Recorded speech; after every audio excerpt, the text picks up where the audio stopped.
요한복음 1장 14절.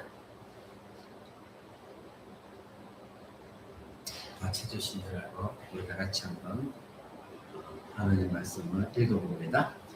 말씀이 육신이 되어 우리 가운데 거하심에 우리가 그 영광을 보니 아버지의 독생자의 영광이요 은혜와 진리가 충만하더라. 아멘. 그리고 그 앞에 마태복음 28장 20절, 제가 가진 성경으로는 52쪽에 있습니다. 마태복음 28장 20절, 다 같이 한번 읽어봅니다. 내가 너희에게 분부한 모든 것을 가르쳐 지키게 하라. 볼지어다 내가 세상 끝날까지 너희와 항상 함께 있으리라 하시니라. 아멘. 네, 이제 우리 계속해서 예수 중심적인 신앙 19번째 시간으로, 말씀 제목은 신인으로 현존하시는 그리스도, 이 제목을 가지고 함께 알아보기로 합니다. 우리가 지난 시간 알아봤던 성자 하나님의 위격이 인성을 취하셔서 신성과 인성의 교통이 있다. 그래서 우리 자체가 이해하는 데 한계가 있고, 그래서 더 어렵게 여겨지는 것이지만, 이렇게 이해가 안 되기 때문에 초대교회 사람들, 그리고 2세기, 5세기까지 사람들은 모여가지고 성경을 철저하게 연구해서 각종 신조들을 만들게 되었죠. 그리고 그것을 가르쳤습니다. 그런데 그 전까지는 이 예수 그리스도에 대해서, 신비에 대해서 너무나 이해하기가 힘들기 때문에 혼돈의 삶을 살아왔던 것이 그들이었습니다. 그런데 지금 이 시대를 살아가고 있는 우리는 너무나도 이것이 정리가 잘 된 신조에 여러 가지 신조가 있어서 교리 가운데 여러분이 다 배웠거든요. 이것이 정리가 다 잘 된 세대에 그 내용을 듣기 때문에 훨씬 더 하나님의 말씀을 이해하기 쉬운 상태에 있음에도 불구하고 그런 혜택을 못 누리고 있는 사람들이 너무나 많아요. 너무나도 쉽게 잘 이해할 수 있도록 신조 같은 것을 만들어서 가르쳤음에도 불구하고 알지를 못하니까, 배우지를 못하니까 교회 안에서 대충 기복적인 설교를 듣고 윤리 도덕적으로만 살면서 잘 믿어서 복 받고 이런 식으로만 교회를 다니는 수준에 있다 보니까 왜곡된 신천지 같은 가르침에 홀라당하고 넘어가는 거예요. 우리 믿음의 조상들은 후손들에게 너무나도 이 신비로운 예수 그리스도에 대해서 잘 가르치기 위해서 함께 모여서 성경을 철저하게 연구하고 많은 교리서들을 만들어냈거든요.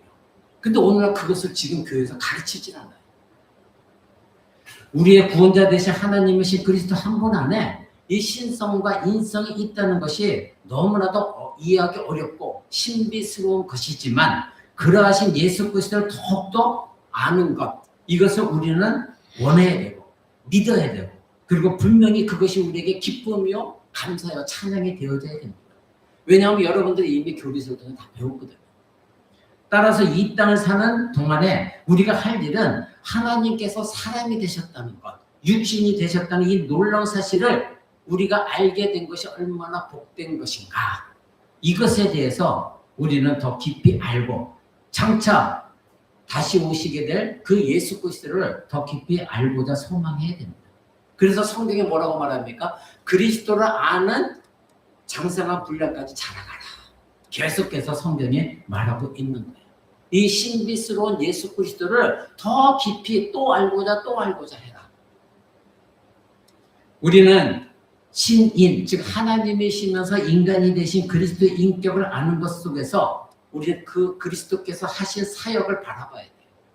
그런데 오늘 대부분의 신자들이 예수 그리스도를 성경적으로 그분이 하나님이시면서 인간이 되신 것을 알지 못한 가운데 예수님이 행하신 사역, 여기에만 집중되어서 그것을, 그 사역이 나에게도 적용되어지기를 원하는 아주 얄팍한 신앙을 갖고 있거든요.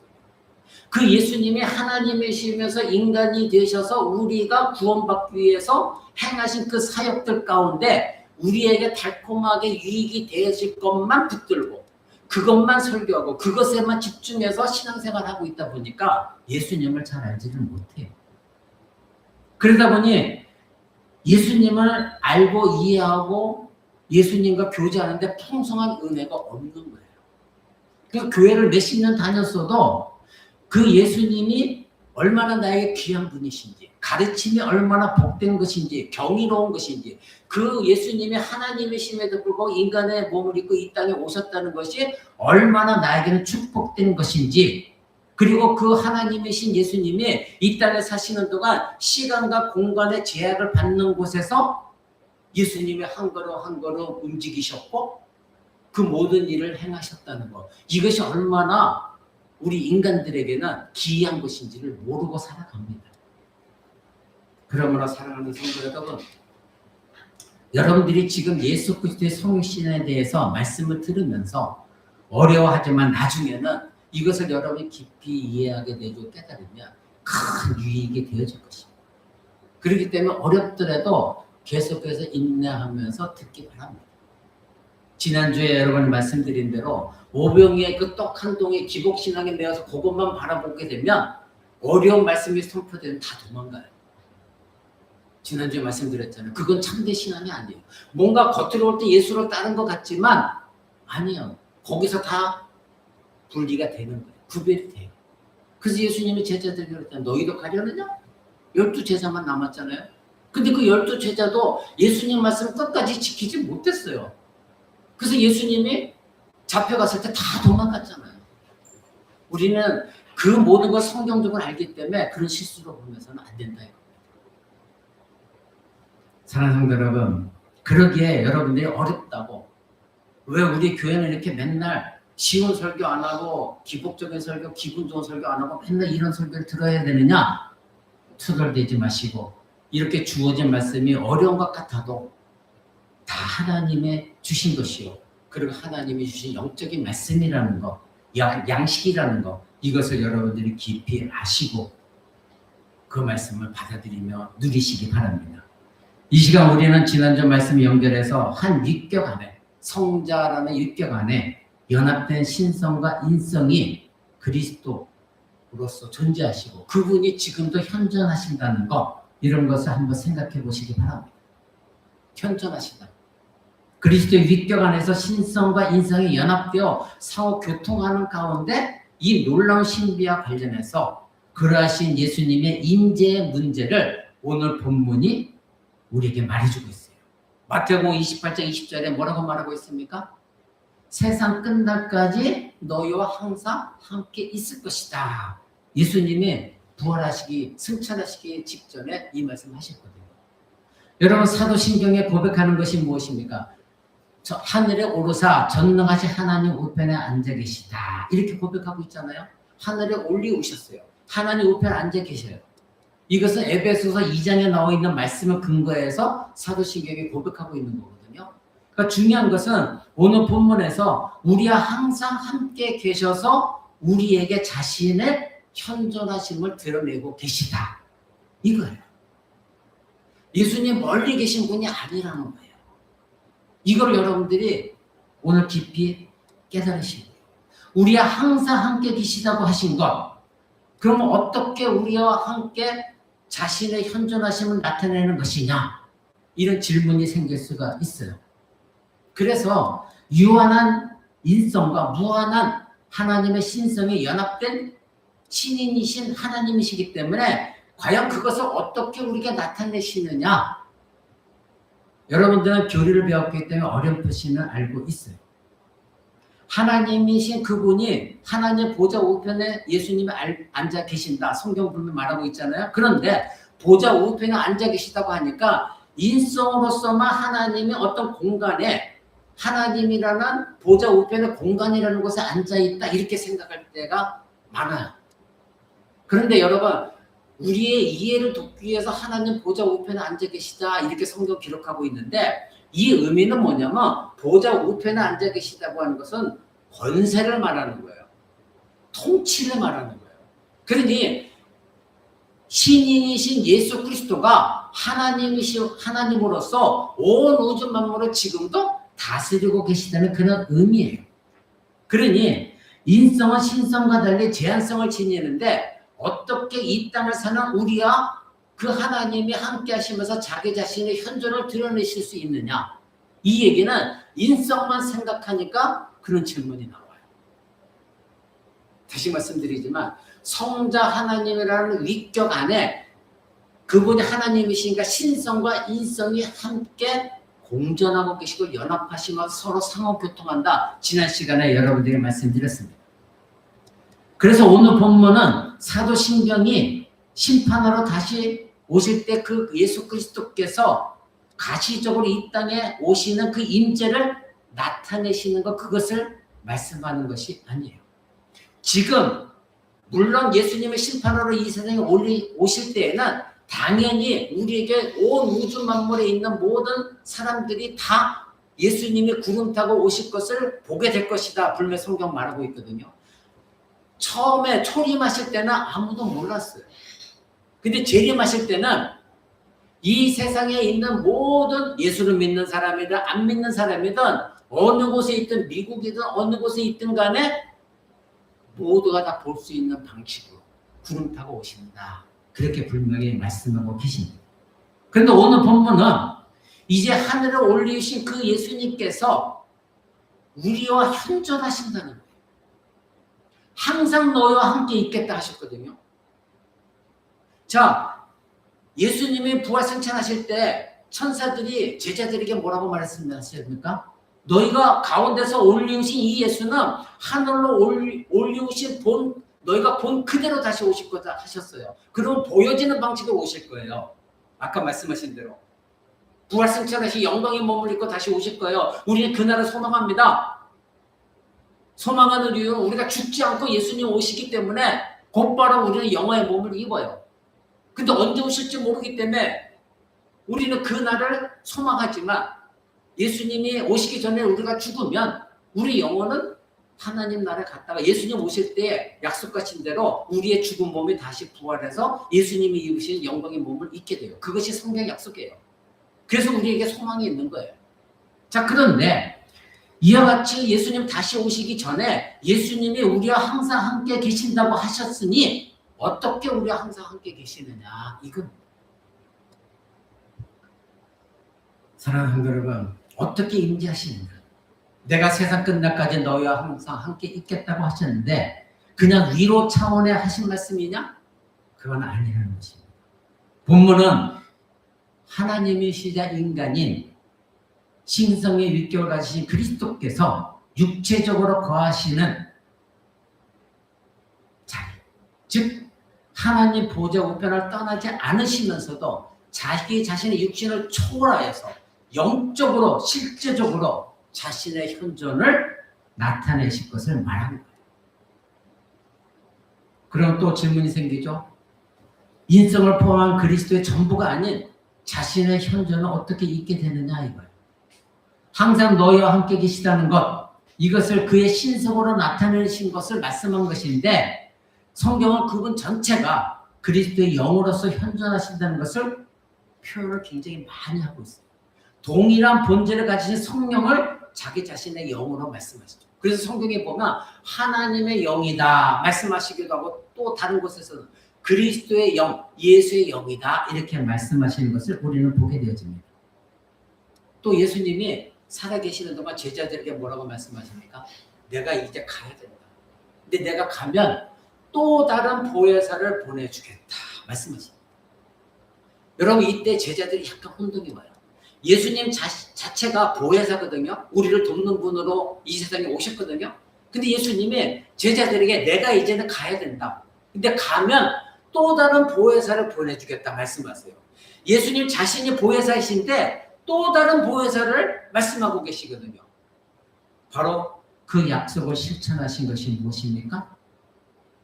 그리스도의 영, 하나님의 영이신 한 위격이신 성령 하나님을 보내주시겠다 약속하신 것이죠. 사랑하는 성도 여러분, 그러면서 예수님이 말씀하신 게 뭐예요? 내가 또 다른 보혜사를 보내주시겠다 하면서 너희를 고아와 같이 버려두지 아니하겠다. 제자들에게 약속하셨거든요. 죽으시기 전에. 여러분 성경을 읽을 때에 이 모든 말씀들이 다 일맥상통하고 있다는 것을 여러분은 아셔야 돼요. 예수님이 처음에 이 세상에 태어나셨을 때 요셉에게 예수를 그 이름을 예수라 하라 하지만 누가복음에는 또 뭐라고 말씀하십니까? 천사들이 그 이름을 임마누엘이라 하라. 임마누엘이 뭡니까?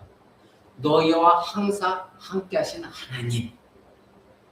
자, 예수님이 이 세상에 오실 때 우리와 항상 함께 하시는 임마누엘이라고 분명 말씀하셨어요. 그러면 예수님이 죽으시고 부활승천하셨는데 죽으시기 전에 예수님의 제자들에게 약속하신 말씀들이 뭐예요? 또 다른 보혜사를 보내주겠다. 그리고 요한복음에서는 내가 가서 너희의 처소를 예배하러 간다. 너희의 처소 하나님의 나라를 예배하러 간다. 그럼 내가 또 다른 보혜사를 보내주겠다. 자기 자신이 보혜사이면서 그것은 바로 성령 하나님, 하나님의 위격이신 성령 하나님, 그리스도의 영, 하나님의 영, 그분을 보내주시겠다 약속하신 거예요. 그래서 또 다른 보혜사다 이렇게 말합니다. 그래서 예수 그리스도를 믿는 자들은 누구나 다 성령 하나님을 소유하고 있어요. 그래서 고린도전서에도 보면 뭐라고 말합니까? 성령이 아니고서는 예수를 주라 시인할 수 없다. 너희는 성령의 전이다. 성령님이 너희 안에 계신 줄을 너희가 알지 못하느냐?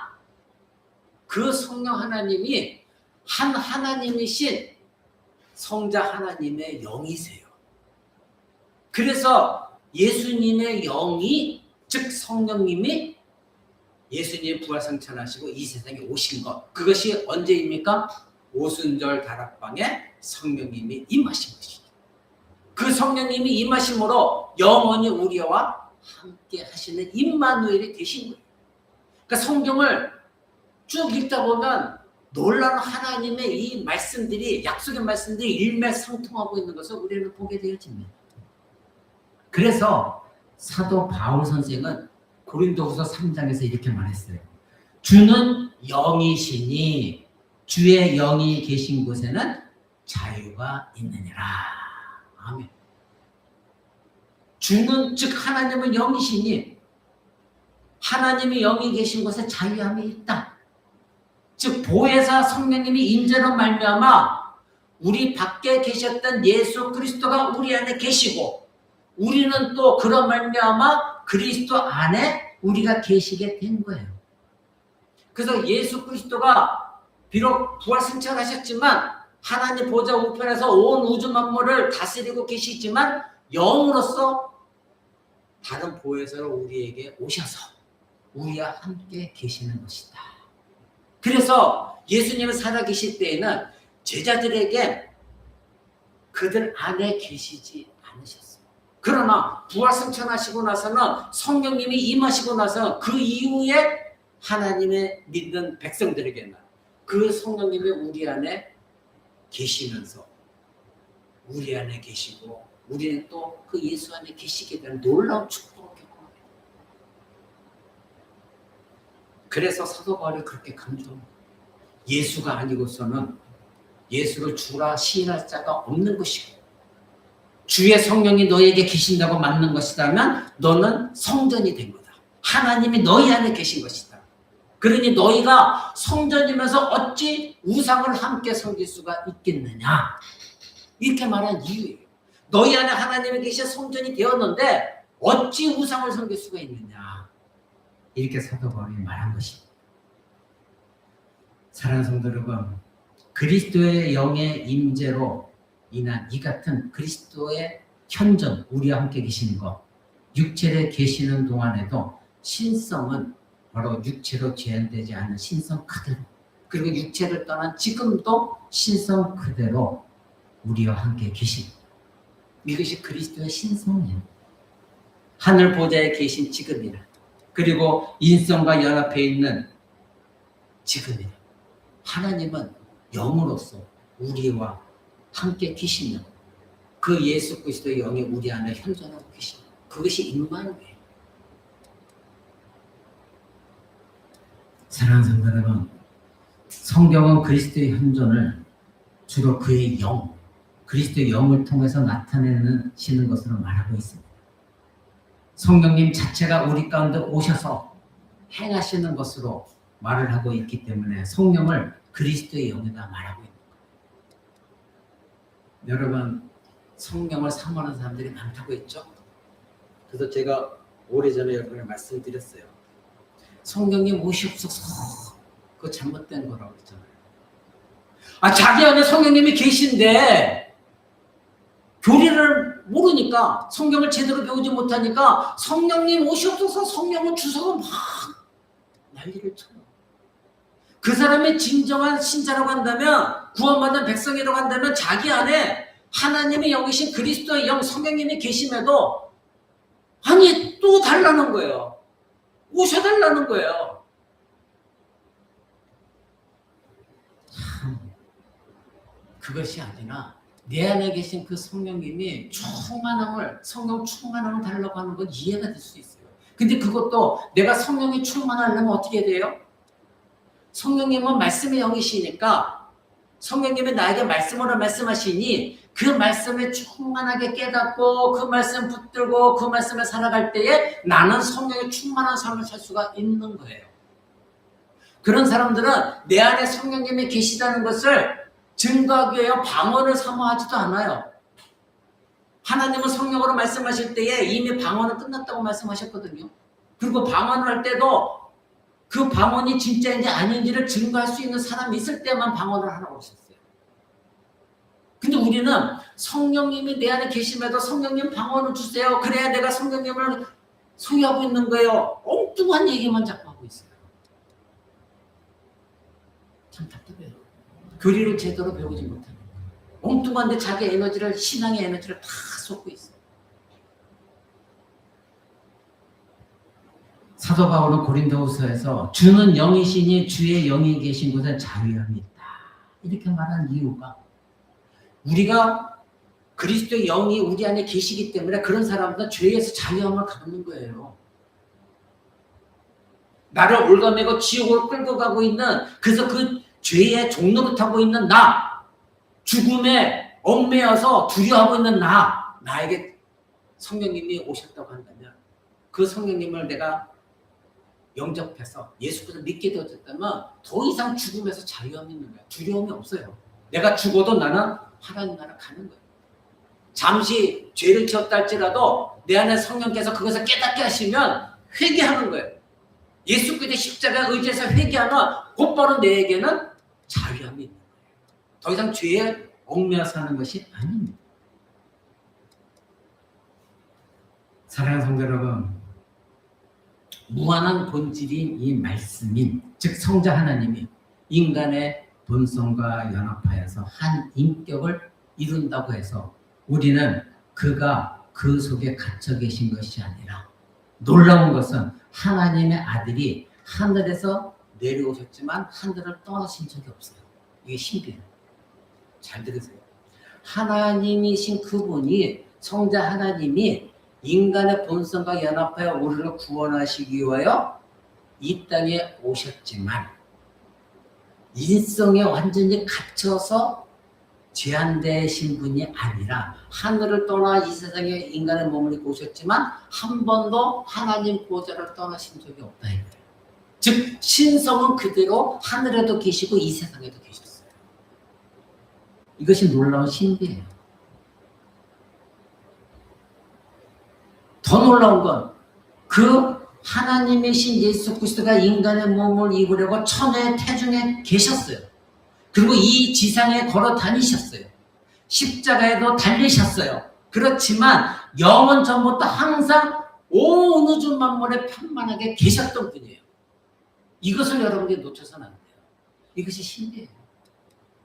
우리는 그저 인간 대신 예수님, 그분이 이 땅에 사역하신 것에만 집중하다 보니까 뭔가 나에게 오병이의 기적을 일으켜 주시기를 원하고 병 고쳐주기를 원하고 십자가에 죽은 것만 생각하는데, 그것이 아니라 그 가운데서도 하나님의 신성은 여전히 하나님 보좌에 계시고 온 우주 만물에 편만하게 계시면서 온 우주 만물을 다스리고 계신 하나님이시다. 동시에 어디나 계셨다 하나님이시라. 이것을 여러분이 잊으셔서는 안 돼요. 놀라운 신비예요.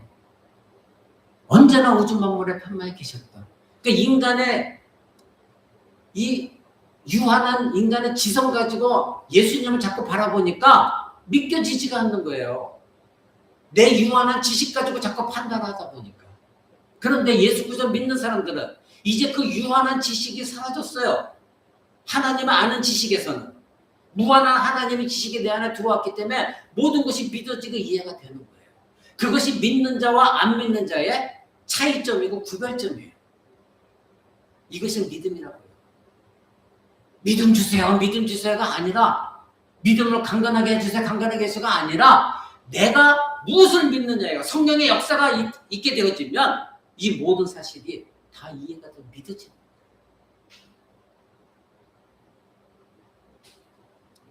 이것이 신비예요. 그 하나님이신 그분의 존재 얼마나 놀라운 기이한 일입니다. 그래서 교회 초기의 교부인 아타나시우스가 예수 그리스도의 성육신에 대해서 이렇게 말하며 가르쳤어요.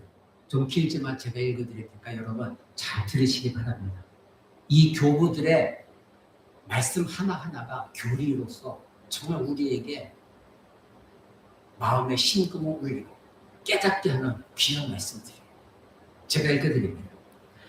사람들의 상상과 달리 그는 육체에 제한되지 아니하셨다. 육체로 어떤 곳에 현재 하시는 동안에도 그는 어느 다른 곳에도 부재하지 않으셨다. 즉 이건 모든 곳에 계셨다는 거예요. 그가 육체로 옮겨 다시는 동안에도 그가 일하시고 섭리하시는 우주를 버려두지 않으셨다. 이 얘기는 그런 가운데서 우주를 다스리고 섭리하셨다는 거예요. 육체로도 움직이시는 중에도 아주 놀랍게도 말씀으로 그분은 어떤 곳에도 포함되지 않으시고 오히려 모든 것을 자신 속에 포함시키셨다. 모든 피조물 가운데 현존하시면서도 그는 우주로부터 자신의 존재를 구별하셨다. 그는 자신의 능력으로 모든 것 가운데 현존하셨다. 모든 것에 질서를 부여하시고 모든 것 위에와 모든 것 가운데 자신의 섭리를 드러내시고 모든 것 각각에서 생명을 부여하시고 전체를 포괄하시되 그것에 포함되지 않으시고 오직 자신의 아버지 안에서만 전체적으로 그리고 모든 부분으로 존재하셨다. 그리하여 심지어 인간의 몸으로 현존하시면서 스스로 그 몸을 살게 하시면서 우주도 또한 어김없이 살리셨다. 그는 자연의 모든 과정에 계시되 전체의 바깥에 계셨다. 하나님의 말씀은 사람의 본성으로 오셨으나 그것과 같지 않으셨다. 그는 육체에 매이지 아니하셨다. 오히려 육체를 주장하셨다. 그는 단지 육체 아니라 실제로 모든 것 가운데 계셨다. 그는 우주 바깥에 계시는 가운데서도 그의 유일하신 아버지 안에 머무셨다. 놀라운 일은 그가 하나님으로서 걸어 다니시는 동시에 말씀으로서 모든 것을 살리시고 아들로서 그의 아버지와 함께 거하고 계셨다는 사실이다. 심지어 동정녀가 그를 출산하셨을 때에도 그는 변화를 겪지 않으셨다. 그가 육체 가운데 계신다고 해서 영광이 희미해지지 않으셨다. 오히려 그는 자신의 몸을 거룩하게 하셨다. 비록 우주 안에 그것의 본성을 나누어 갖지는 않으시지만 그에 의해서 그것은 살아나고 보존된다.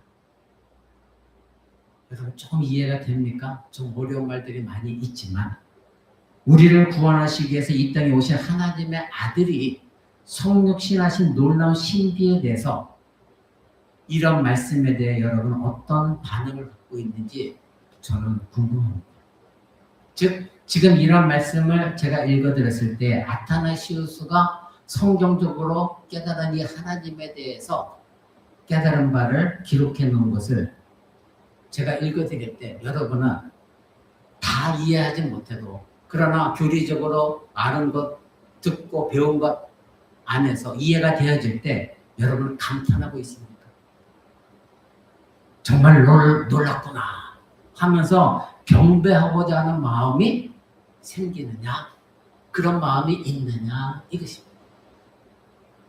여러분, 우리가 예수를 믿는데 막연하게 예수를 믿어서는 안 돼요. 지금 이 시간에도 수많은 교회에서 많은 사람 예배를 드리고 있는데 그 사람들이, 대부분의 사람들이 막연하게 예수를 믿고 있어요. 막연하게. 한번 생각해 보시기 바랍니다. 영원하신 하나님의 아들이 우리의 죄를 구원하시기 위해 인성을 취하신 하나님으로 나타나셨는데, 그러한 신비를 한번 생각해 보라는 거예요. 그냥 예수님이 오셨대 이것이 아니라 그 신비, 하나님이신 그분의 신비를 한번 생각해 보라는 거예요. 성경에 기록된 신비를 한번 생각해 보라는 거예요. 이 땅에 계실 때부터 자신의 능력으로 모든 것 가운데 현존하셨고, 지금 하늘 보좌에 계신 중에도 오늘 본문에서 말한 대로 우리와 항상 함께 계시면서 우리 가운데 자신의 영으로 현존하시는 분, 신인이신 그리스도를 한번 생각해 보라는 거예요. 그래서 이것 주세요, 저것 주세요, 이거 저 기복신앙에 매달리지 말고, 여러분, 내일부터의 새벽기도 시간에 들을 것이 성경적인 복이에요. 우리가 알고 있는 복과 하나님이 주시겠다는 복과 너무나 달라요. 이 세상이, 대부분의 설교자들이 이 세상에 또 이 세상에 기복 나타나지는 복에 설교하다 보니까 거기에 길들여져가지고, 아, 예수 믿으면 뭔가 복을 얻겠구나, 내 주변에도 예수 믿으면 돈이 생기는데, 이렇게 생각하는 사람 너무 많아요. 내한테 돈이 생기면 이게 복이야, 이렇게 생각 너무 많아요. 참 잘못된 신앙을 가르치고 배우고 그렇게 살아가요. 이 성경에 말하고 있는 예수 그리스도의 너무나 많은 내용을 알지도 못하고 막연하게 알고 예배한다고 예배하고 있어요. 근데 여러분은 그렇게 돼서는 안 되기 때문에 저도 지금 목숨 걸고 여러분에게 말하고 있는 거예요. 듣기 싫고 어렵다고 해도 여러분에게 그것이 저의 의무이고 제 책임이에요. 사랑하는 성도 여러분, 여러분 중에 어떤 사람은 정말 예수 그리스도가 그런 사람이야? 정말 그렇게 하나님이야? 그런 일이 있을 수 있어? 할 수 있어요.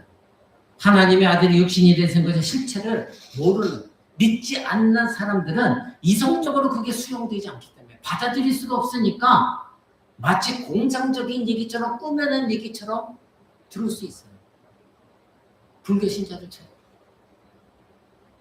그러나 오늘 본문이 말하는 말씀이 사실인 것은 예수님은 역사 속에서 선명하게 그것을 드러내시고 증거하셨거든요. 역사 속에서. 제가 지금 이 예수 중심적인 신앙을 말하면서 계속 역사적인 것, 실제적인 것을 여러분 계속 말하고 있거든요. 그 얘기는 뭐냐면요, 공상이 아니라는 거예요. 예수님이 실제적으로 이 세상에 오신 거, 이 세상에 살으신 거, 십자가에 죽으신 거, 부활하신 거, 모든 사람들을 봤거든요. 역사 속에 약속하신 대로 다 이루어졌거든요. 그 실제성을 말하고 있는 거예요. 사도행전의 기록을 보면 여러분 충분히 알 수 있잖아요. 인간들은 언제나 눈에 보이는 가시적인 것에 너무나 습성화되어 있어요. 관습화되어 있어요. 그래서 뭔가 보여줘야만이 믿으려고 해요. 그리스도 있는 가운데 그런 사람들이 많아요. 그럼 증거를 한번 대줘봐. 많아요. 그런 본성적인 한계에 묶여 있어서 믿음으로는 이런 사실을 볼 수가 없어요. 이해를 할 수가 없어요. 믿을 수가 없어요. 그러나 모든 증거가 사도행전의 역사서거든요. 사도행전에 다 드러나 있거든요. 그들이 본바 그대로 다 기록하고 있고, 그리고 성경의 강력한 역사 가운데 하나님의 권세를 가진 사도들이 어떤 일을 행하였는가 다 기록되어 있거든요. 그래서 때로는 성지 순례도 가볼 만해요. 성지 순례도. 돈이 많이 들고 시간이 걸려서 그렇지. 가보면 사도들이 어떤 길을 행하였는가, 그것이 지금 각 나라에서 수많은 캐톨릭이 됐든 기독교가 됐든 그 성지 순례하는 게 뭐야? 다 역사거든요.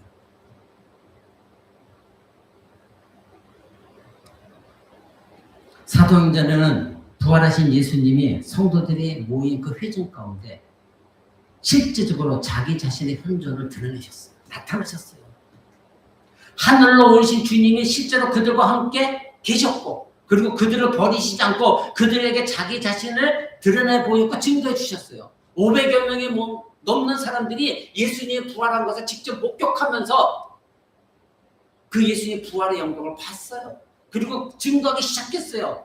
그래서 그들이 예수님의 부활의 사실을 보고 나서 그동안의 잘못된 믿음 완전히 바뀌어지고 그들 가운데 성령이 임하면서 죽음을 각오하고 복음을 전하는 거예요.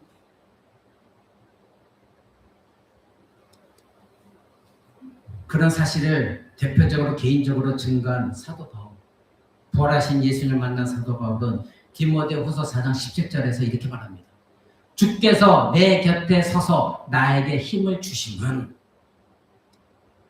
다시 읽어드립니다. 주께서, 이 주는 부활하신 예수님, 승천하신 예수님을 말해요. 근데 그 주께서 내 곁에, 지금 내 곁에 서서 있다는 건 내 옆에 계시다는 거예요. 내 곁에 서서 나에게 힘을 주신다. 사도 바울의 삶이 어땠는지 여러분 아시죠?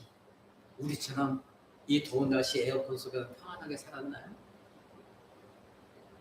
모든 것이 고통이었어요. 고난이었어요. 역경이었어요.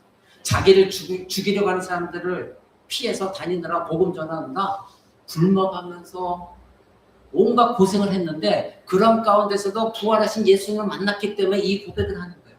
주께서 내 곁에 서서 나에게 힘을 주십니다. 부활하신 그 주님이 지금 내 곁에 계시다는 거예요. 무엇으로서? 영으로서, 그리스도의 영으로서, 성령으로서 내 곁에 서서 나를 돕고 계시다. 천존하고 계시다는 거예요. 임마누엘이시라는 거예요. 여러분, 우리가 사도 바울의 이 고백이 우리의 고백이 되어져야 되지 않을까요? 고난이 왔을 때 왜 이렇게 힘들까? 예수 믿는데 왜 나에게는 이게 고난이 올까? 그래서 언젠가 말씀드렸죠. 우리는 제자들, 사도들의 그 고난만큼 간 적도 없어요. 그래서 그런 고난은 아무에게 주시는 고난이 아니에요. 선교사를 가는 고난 아무에게나 막 주시지 않아요. 두려워하지 않아도 돼요. 그런 고난을 감당할 만한 사람들에게 선교사를 주시고 목사직을 주시는 거예요. 그러나 요즘 아무나 다 선교사 되겠다, 목사 되겠다 해서 문제지. 여러분에게 그런 고난을 하나님 주시지 않아요. 단 내가 살아있는 동안 예수를 믿으면서 얻는 고난이 있어요. 근데 그 고난도 내가 힘들다고 한다면 그 사람이 어떻게 믿음의 삶을 할 수 있겠어요?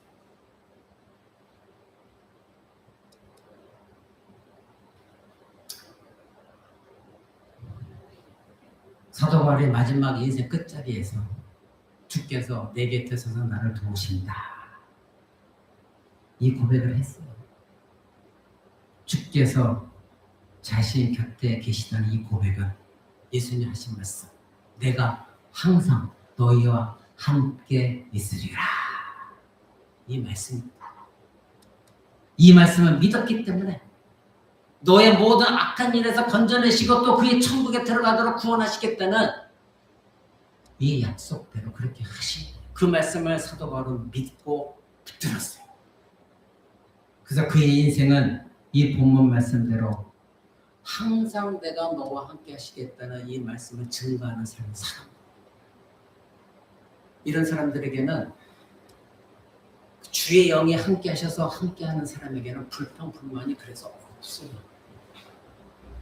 우리 교회는 뭐가 어땠고, 목사님이 어땠고, 어떤 성도가 어땠고, 우리 가정은 예수 믿는데 왜 이렇고, 왜 저렇고, 왜 가난하고, 왜 이 문제가 안 풀리고, 이런 거 말 안 해요. 내가 받은 구원의 은혜가 너무나 크기 때문에 내가 어떤 어려운 환경 속에서도 사도 바울이 고백한 것처럼 주께서 지금 나와 함께 계신 나를 도우신다. 그게 사실이거든. 예수 믿는다고 고난이 없어요? 예수 안 믿는 우리 친구들이 야, 너 그렇게 기도했다면서 네 와이프가 그렇게 어떻게 아무나 죽을 수 있냐? 그렇죠? 너는 안 죽니? 누구나 한 번 죽는데 이 고통 속에서 하나님의 고통 없애주고 먼저 데려가신 건데 그게 복입니다. 인간적으로 슬프지만 그게 복입니다. 그게 안 믿는 자와 믿는 자의 차이예요. 근데 우리는 조금만 고난이 오면 막바로 하나님이 계신가 안 계신가 이것부터 함부로 말하고 있거든요.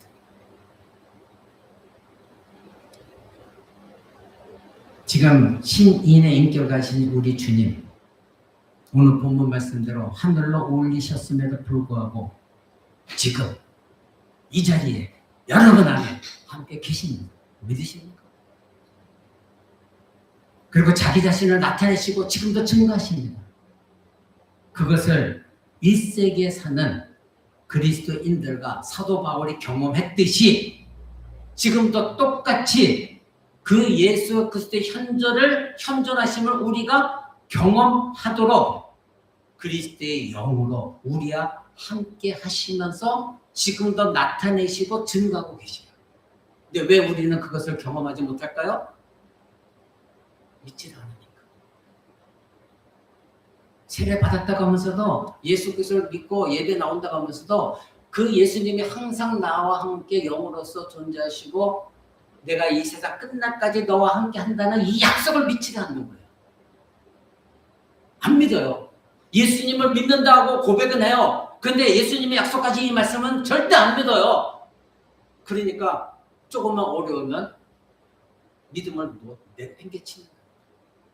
내가 너와 함께 하겠다는 이 약속의 말씀도 믿어야 될 거 아니에요. 예수 믿으면. 그죠? 예수 믿으면 주의를 지켜라 하면 그거 지켜야 되는 거 아니에요. 그죠? 근데 예수를 믿는다고 하면서도 약속의 말씀은 절대 안 믿어요. 그리고 순종 안 해요. 여러분 내일부터 새벽기도 시간에 한번 들을게. 하나님 분명히 말씀하셨어요. 너희가 언약으로서 내 말에 순종하면 너에게 복을 줄 것이다. 너에게 항상 복을 줄 것이다. 안 믿어요, 근데.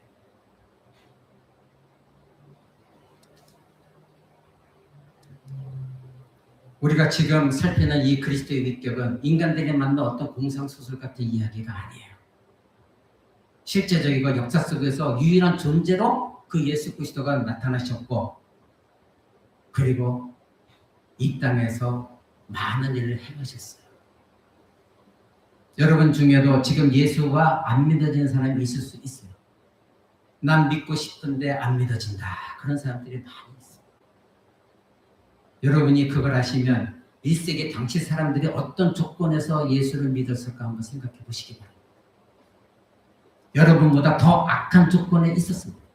그때 당시에는 다신교였어요. 수많은 신이 있었고 문화가 다르고 너무나 다양성이 있는 나라였어요. 종교다원주의가 현실보다 더 심각한 풍토였어요. 그리스도를 믿으면 가족에게서 추방당하고 그 공동체에서 쫓겨나는 그런 풍토였어요. 그런 사람들이 팔레스타인 땅에서 사람의 아들이 태어나셨는데 그가 하나님이래. 성자 하나님이고 인간으로서 십자가에 달리셔서 우리를 구원하셨다. 이 사실을 그들이 믿을 수 있겠어요? 수많은 종교와 수많은 신과 우상이 난무하는 다양성 있는 그 시대 속에서 이런 사실을 믿을 수 있겠느냐 이거예요. 어떻게 믿을 수가 있겠어요? 여러분 한번 생각해 보시기 바랍니다. 지금도 이거 믿기가 어려운데 그들도 더 심했죠. 지금 우리가 교부들이 다 만들어낸 신조 가지고도 안 믿는데 믿기가 어려운데 그때 당시 그것도 없었는데 얼마나 믿기가 힘들었겠어요. 그런데 가능했어요. 믿은 사람이 있어요. 바로 오늘 말씀 내가 너희와 항상 함께 하리라 있으리라 이 말씀대로 그의 영으로서 자기 자신을 드러내신 것을 믿은 사람들이 있었습니다. 그런 사람들에게 그런 복음을 듣는 자리에서 신인이신 육신이 되어 이 땅에 오신 하나님의 아들 예수 그리스도가 성령으로서 그들의 마음을 주장하심으로 믿게 하셨어요. 여러분과 동일합니다. 그러므로 지금 우리들이 믿는 예수 그리스도는 말씀이 육신이 되어져서 한 인격 안에 신성과 인성을 지니고 지금도 전적으로 모든 곳에 계시는 하나님이시라는 것. 밑세계부터 그렇게 하셨던 그리스도라는 것. 우리들이 흔히 말하는 예수 그리스도는 바로 이러하신 하나님이시면서 인간이신 그리스도라는 것.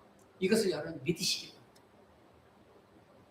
지금 이 자리에 우리와 함께 하시기도 하지만 이 자리뿐만 아니라 온 우주 만물에 편만하고 계신 하나님이시라는 것. 이것을 여러분들 믿으시기 바랍니다.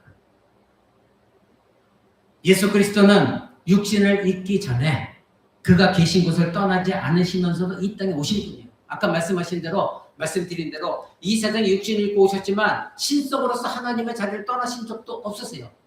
왜냐하면 그 신격 하나님의 아들 성자 예수 그리스도의 육격 그대로 가지신 자 하나님이시기 때문에 그 자리를 떠나신 적도 없고 이 자리에도 계셨던 분이에요. 어느 곳에나 편만히 계시는 하나님이신 예수 그리스도가 이거예요.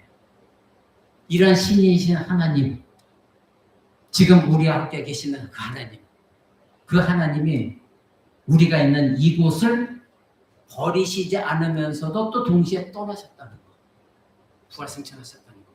여러분 이거 믿으시죠? 이게 얼마나 신기해요.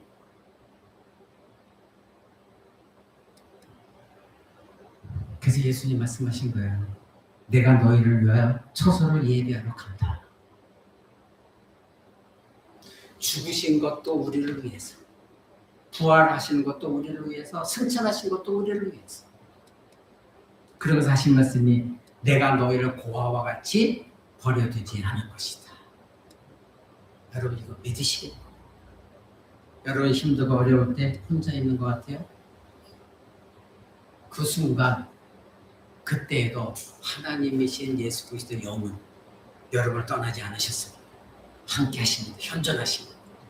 내가 너를 한순간도 고아와 같이 그대로 내버려 두지 않겠다. 이 약속의 말씀을 믿어야 돼요.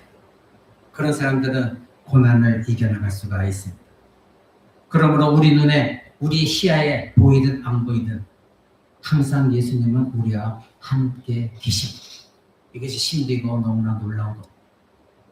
여러분은 자신이 믿는 예수 그리스도가 이런 분이시라는 것을 알고 있습니까? 그리스도는 부활승천하셔서 이곳을 떠나 하늘로 올리셨지만 여전히 지금도 우리와 함께 계십니다. 지금도 여러분들은 신인으로서 우리와 함께 계시는 이 주 예수 그리스도를 알고 여러분 믿고 있습니까? 또 확인하고 있습니까? 또 경험하고 있습니까? 사랑하는 성도 여러분, 아까 말씀드린 대로 여러분은 예수를 절대로 막연하게 믿으셔서는 안 돼요. 막연하게 하나님이 함께 계시겠지, 하나님이 나를 도우시겠지 이러시면 안 돼요. 왜냐하면 이런 비슷비슷한 용어가 다른 종교에도 많이 있기 때문에 그 용어만 가지고 부처에다 갖다 붙이면 그대로 돼요.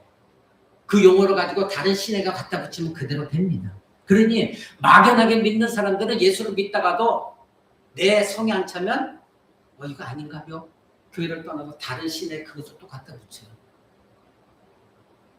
그게 막연한 신앙이에요. 그러니까 이 종교를 가도 비슷하고 저 종교를 가도 비슷하고 다 복을 준다네. 그러나 그리스도는 그렇게 막연한 하나님이 아닙니다.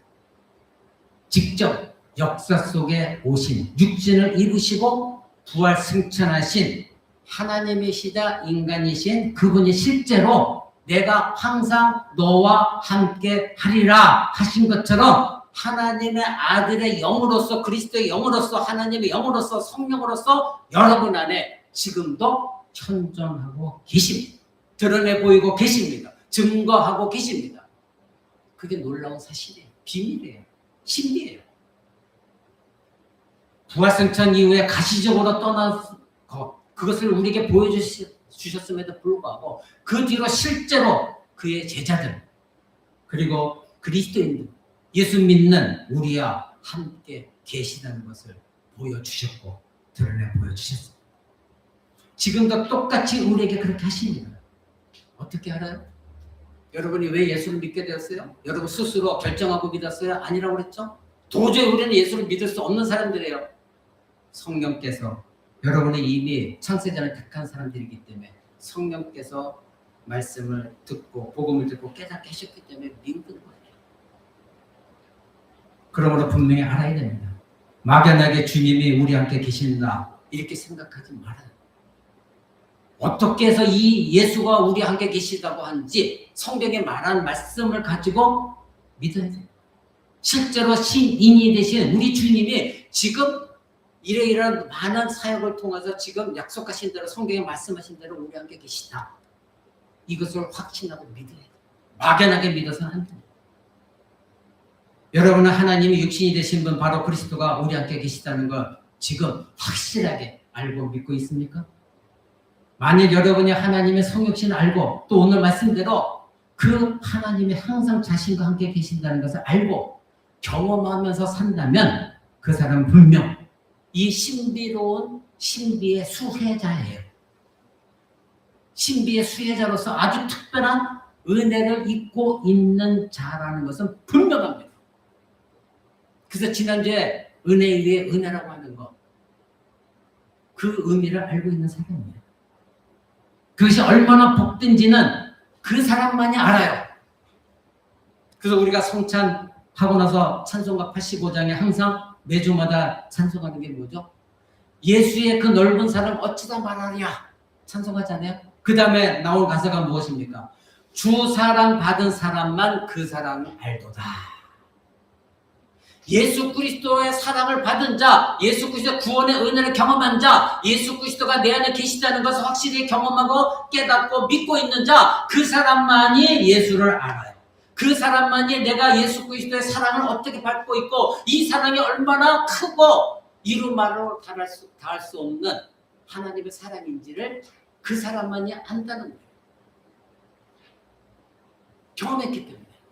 그런데 막연하게 믿은 사람은 그런 경험이 없어요. 그러다 보니까 예수를 믿는다고 하다가 조금만 뭐 자기 마음에 안 들면 이내 모든 걸 다 놓아버려요. 그런 사람들을 예수를 믿는 사람이라고 할 수가 없어요. 예수의 넓은 사랑을 어찌다 말하랴. 그 사랑 받은 자, 그 사랑만 알도다. 예수의 영이 지금 현존한다는 것을 어떻게 할 수 있는가? 그 성령을 받았고 확신하고 알고 경험한 자만 아는 거예요. 그러지 않은 사람은 몰라요. 아무리 얘기해줘도 몰라요. 그러므로 여러분에게 묻고 싶습니다. 여러분은 하나님의 아들이 육신이 된 걸 알고 믿고 있습니까? 하나님의 육신은 이해의 대상이 아니라 믿음의 대상이라는 것 여러분 또한 알고 있습니까? 그리고 믿는 자에게는 그 믿음의 보상으로 성육신의 놀라운 것들을 이해하고 알고 믿게 되어져 있다는 것 이것 또한 믿으셔야 돼요. 그 믿음의 보상으로 우리들이 지금 말하는 것 즉 예수 그리스도가 내 안에서 영으로서 현존하고 계시다는 것 이것이 얼마나 복된 것인가 이것 또한 여러분이 알아야 돼요. 만약 여러분들이 하나님의 성육신을 믿는 가운데 그것의 놀라움을 알게 되었다면 그것부터가 복된 줄 아시기 바랍니다. 왜냐하면 수많은 사람들이 하나님이 육신이 되는 것을 아무리 강조하고 말해주고 떠들어도 그것의 놀라움을 알지 못하기 때문이에요. 그러니까 막연하게 알고 그저 예수 믿으면 내 문제가 해결되어지고 복받고 부자가 되어지고 돈 많이 벌게 될 것이고 자녀들이 좋은 대학 갈 것이고 맨 이딴 것만 부르짖고 있기 때문에 내가 예수를 믿은 그 자체가 얼마나 신비로운 것이고 얼마나 놀라운 것인지를 몰라요. 그러니까 그 사람들은 그리스도인이 아니에요. 마치 맹인이 자기 앞에 예수 그리스도가 서 계신 걸 못 봤잖아요. 소경이. 예수님이 소경을 만나셨잖아요. 그래서 그 소경을 눈을 뜨게 하셨잖아요. 근데 그 소경에게 예수님 다가가셨음에도 불구하고 소경은 눈이 감겨져 있으니까 그 예수를 몰라봤어요. 마찬가지로 예수를 믿고 있다고 하는 사람들이 예배하고 있다는 사람들이 예수님을 몰라요. 이 신비를 몰라요. 깨닫지도 못해요. 믿지도 못해요. 교회 나와 앉아있다고 하면서도 예수님에 대해서 아는 것이 없어요.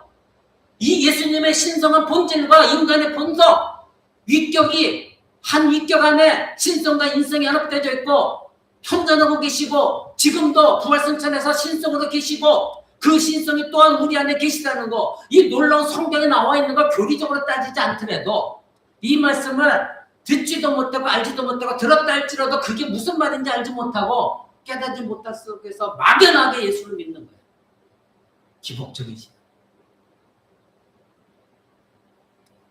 그래서 매민이 자기 앞에 예수가 있음에도 불구하고 몰랐던 것과 똑같은 거예요. 그러므로 여러분이 하나님의 아들이 육신이 된 것을 알고 믿고 있다면 설사 그것의 신비를 여러분이 다 헤아려 알지 못하는 한계가 있을 수 있어요. 그렇다 할지라도 그것이 나에게는 정말로 말할 수 없는 은혜요. 나를 향한 하나님의 사랑이요.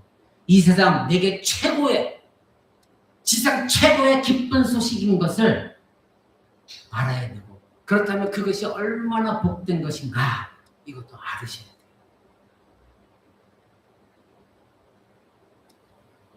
우리가 이 땅에 살면서 어떤 경우를 경험할지 모르지만, 어떤 상황과 순간에 놓일지 모르지만 우리에게는 이 사실이 있습니다. 하늘 보좌에서 자신을 낮추어서 인성을 취하시고 부활 승천하신 그리스도, 그래서 하늘 보좌에 계신 그분이 지금 이 시간 우리와 함께 현존하신다는 거예요. 임마누엘, 이 역사적인 실존을 나타내신 그분이 우리와 함께 계시다는 거예요. 성령을 통하여 하나님이 함께 계시다는 거예요. 하나님의 아들이 나와 함께 계시다는 거예요. 그래서 우리를 모든 순간에서 지켜주시고 우리의 믿음을 지키게 하시고 구원의 여정은 끝까지 갈 수 있도록 우리를 인도하신다.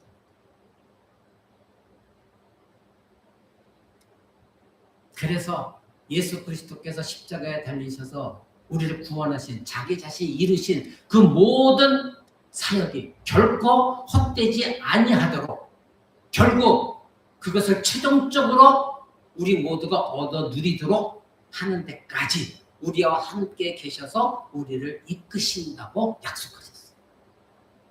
우리와 함께 계신다고 하니까 그저 나를 돕는 하나님으로만 여러분 자꾸 생각하지 말고, 내가 어떤 상황 속에서도 지옥에 떨어지지 않냐고 끝까지 내 믿음을 지키시고 내가 옆길로 새지 않냐고 끝까지 나를 보호하시면서 천국으로 인도하신다는 거예요. 여러분 이것을 놓쳐서는 안 됩니다. 신인이신 그리스도께서 세상 끝날까지 그래서 저와 여러분과 함께 하신다고 약속하신 겁니다. 이 사실을 잊지 마시기 바랍니다. 그것을 삶 속에서 여러분들이 보고 경험하고 확신할 수 있기를 주 예수 그리스도의 이름으로 간절히 축원을 드립니다.